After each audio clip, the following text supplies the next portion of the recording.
Juhi Bansal is an award-winning pianist, composer, conductor, and teacher. She is an Indian composer who was raised in Hong Kong. Her compositions intertwine these traditions with Western classical music. She is extremely versatile and contributes to the fields of orchestra, choral music, opera, chamber music, art song, and electronics. She has even been commissioned by many notable organizations across the world. One of her most recent works includes a song cycle titled Love, Loss, and Exile, based off of poetry by Afghan women. Sources of inspiration for her works includes nature, stories of strong women, and celebrating cultural diversity.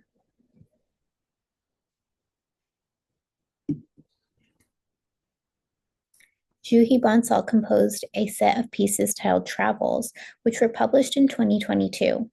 There are 8 pieces in the set. She composed them specifically to be used as teaching pieces for intermediate pianists.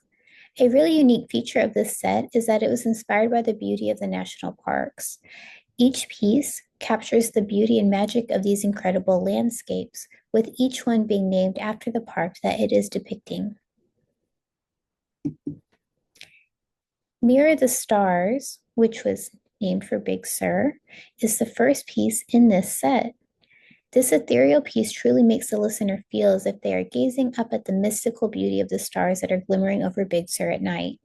The opening of this piece uses the upper register of the piano in clashing intervals of a second and third that are left to hang in the air.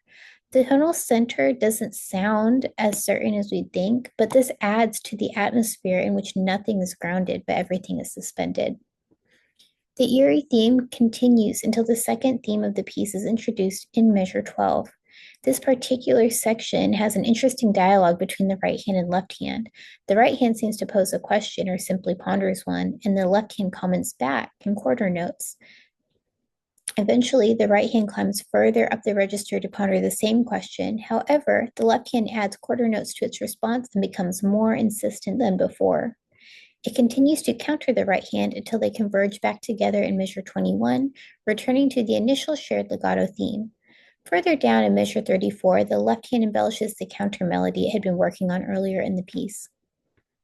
This would be perfect to help a student to work on smooth legato phrasing between hands, using a controlled light touch in the upper register and counterpoint between the right hand and left hand.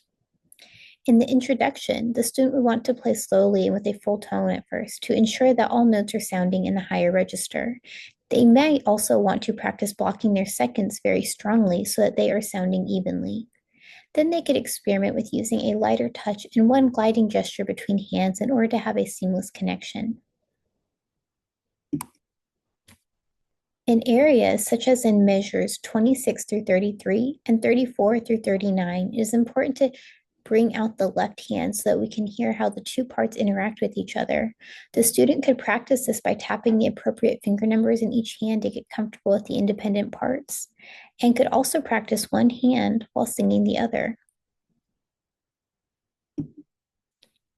Deep as the Sky, which was named for Crater Lake, is number 8 in the set.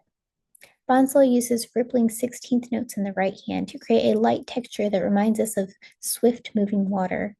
This is paired with the left hand's smooth melodic line, which gives a deep and dark undercurrent to this piece and propels it forward in its investigation of the deep lake. The dynamic contrast in this piece and the jumps in register remind me of the different moods of a mysterious lake. The parts in the lower register could depict the darker, deeper parts of the lake, and the jumps to the higher register could depict the sunlight breaking through the surface of the water. This piece provides a lot of material for the student to use imagery and imagination to bring out musicality. Areas of technical development include the left hand having the melody and balancing that with the right hand, jumps to different registers, and positions on the piano, and also arpeggios. The student could practice singing only the left hand part to see how they might like to shape this melody. In order to get used to bringing out the left hand over the right hand, the student could exaggerate the left hand dynamic and make it forte and full tone, while playing the right hand very softly initially. In order to practice quickly jumping to a higher register, such as in measure 20 with the right hand, The student could ghost play and could simply jump and pause over the new set of keys. They could also practice blocking the last two notes of measure 19 and the first two notes of measure 20 and bounce back and forth between the two to become comfortable with this jump. In measures 28 through 31, the student could practice blocking the eighth notes in the left hand and the 16th notes in the right hand to get used to the quick position changes. They could also do this for the arpeggios in measures 32 through 40. They could block and analyze to help them learn the chords and then separate them. Both of these pieces provide a lot of opportunities for musical and technical growth.